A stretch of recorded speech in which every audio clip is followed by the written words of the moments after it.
All right. Good morning. I I want to encourage you a little bit this morning. I know that sometimes it seems like no matter what we do, it seems like sometimes the battle just seems to be against us. But can I tell you something? Just because it looks like on the surface everything's going against you, it doesn't necessarily mean that it is. I think that what we need to keep in mind is that we are we're chosen.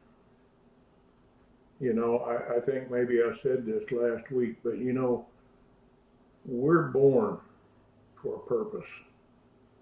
We're born again for destiny. We're born for a purpose and we're born again for destiny. And that greatly encourages me because I wonder what your destiny is. And I wonder what your purpose is. In fact, I think a lot of us wonder about that one.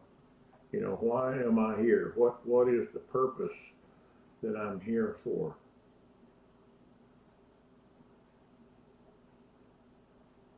But I'm speaking right now to, in fact, I just want to give a shout out to two of my most faithful listeners. There's Abigail Jones and Elena Jones. And you girls, I want you to know that I love you guys and I hope to talk to you soon. And we'll get that arranged. But I know that there's not a whole lot of people that listen to this, so I can get by with giving a shout out to my great granddaughters. Um, but I do think that sometimes we need encouragement. We need to be strengthened in our faith and in our understanding, our desire to serve the Lord. And I want to talk. What I want to talk about here is in Galatians chapters 5 and 6. And in Galatians, these people, the church in Galatia was having a real problem because there had been people who came into the church and they said that you could not be saved unless you were circumcised. Well, that creates a whole host of problems. And I won't go into all of them, but the fact of the matter is, folks, is Paul was very specific. And he said the works of the flesh will not gain you anything.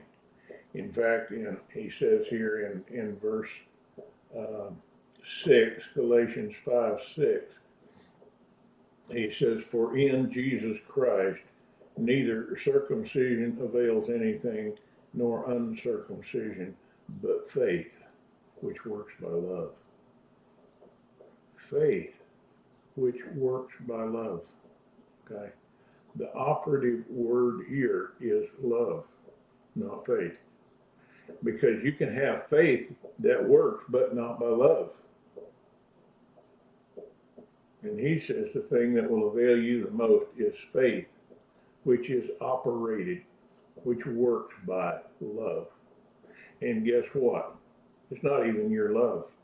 It's the love of God, which passes all understanding, it says. All right? He says in verse 7, he said, "You ran well. Who hindered you that you should not obey the truth?" You were doing so well, guys. What happened? What hindered you that you wouldn't obey the truth, that you quit obeying the truth? You see, this is what I've been talking about for 2 or 3 weeks now in church about Hebrews chapter 12, verses 1 and 2. And it says, "Let's lay aside every weight and the sin which does so easily beset us. And let's run with patience the race that is set before us." looking to Jesus, the author and the finisher of our faith. All right? That word beset, the sin which does so easily beset us, that word beset literally means to thwart a runner at every turn. Every time there's a turn in the road, there's an opportunity for you to get off the road, to get off the path. But you have to keep your focus on Jesus Christ, because only by doing that will you stay on the path. Because there is a distraction at every hand. The enemy will distract you with so many things. Let me just give you a short list, okay? And I could probably go on for pages, but I just want to give you a short list of common distractions. Number one, works of the flesh. Any of the works of the flesh, okay? Pridefulness, arrogance, thinking that you can do it. You have the answers that nobody else does, all right? Can I tell you something? I've been following the Lord now, off and on, for over 70 years. Well, no, for over 60 years. And I don't have any answers.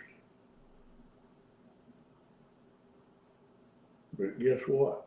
I know who does.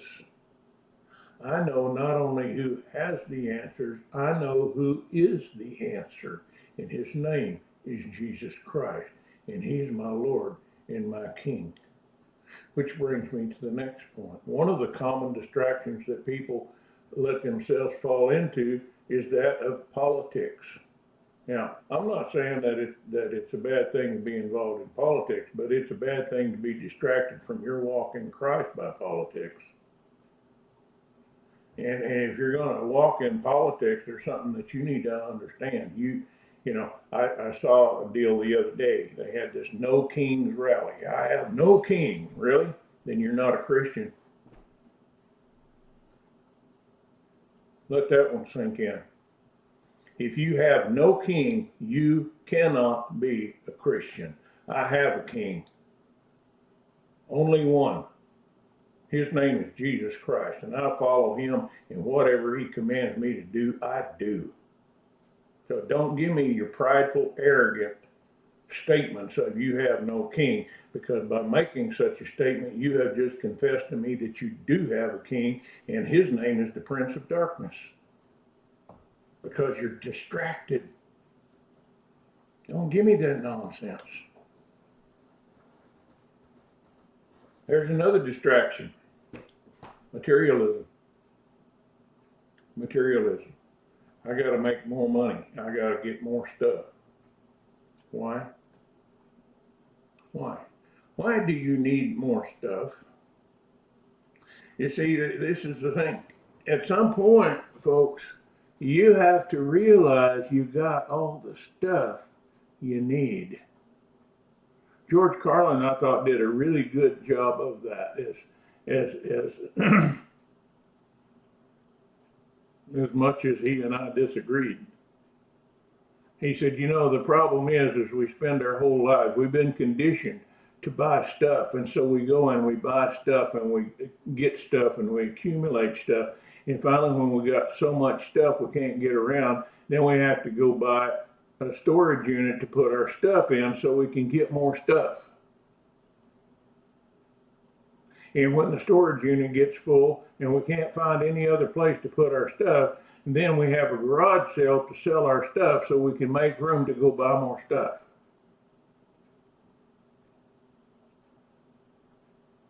Well, you know what? Eventually you got to say, I have enough stuff.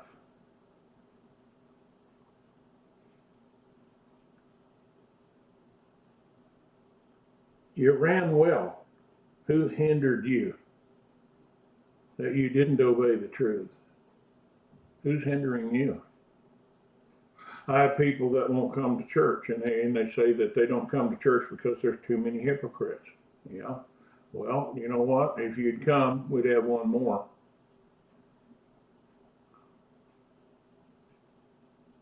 Who hindered you that you should not obey the truth? Listen to me. If you want to pray powerfully, you want to pray effectively, and you want to pray with authority, and you want to see those prayers answered, then you learn to pray the heart of God.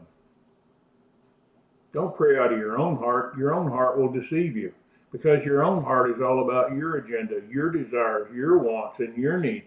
What about what the Holy Spirit wants for you? Why don't you learn to pray the heart of God? And then you'll see your prayers answered. I think the next, the most important thing here is this in Galatians 5:16. He says this, walk in the Spirit and you won't fulfill the lust of the flesh. Did you notice how he phrased that? He did not say, don't fulfill the lust of the flesh and you'll walk in the Spirit. Because when you get that focus backwards, folks, you're going to lose every single time. But if you walk in the Spirit, if you're surrounded by Him, you won't fulfill the lust of the flesh because it won't matter anymore. Being in His presence becomes all that is necessary. Dwelling in His presence is a desire, not only of my heart, but of my soul and my spirit.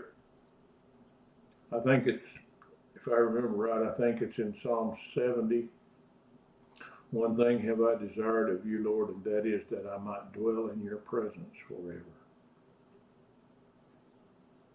That I might dwell in your presence. Walk in the Spirit, you won't fulfill the lust of the flesh. But here's the thing, there's a conflict between the flesh and the Spirit. It says here in verse 17, for the flesh lusts against the Spirit, and the Spirit against the flesh, and these are contrary one to the other, so that you cannot do the things that you would. The things that you know you should do, you don't do. Well, guess what? You're not alone. We're all in that same boat. We all have that same conflict. And if you tell me you never had that conflict, you're a liar. Because I know better. I've been there. I've fought that conflict for all these years. And sometimes the Spirit wins and sometimes the flesh wins. And when the flesh wins, I have to throw myself again on the grace and the mercy and the forgiveness of God.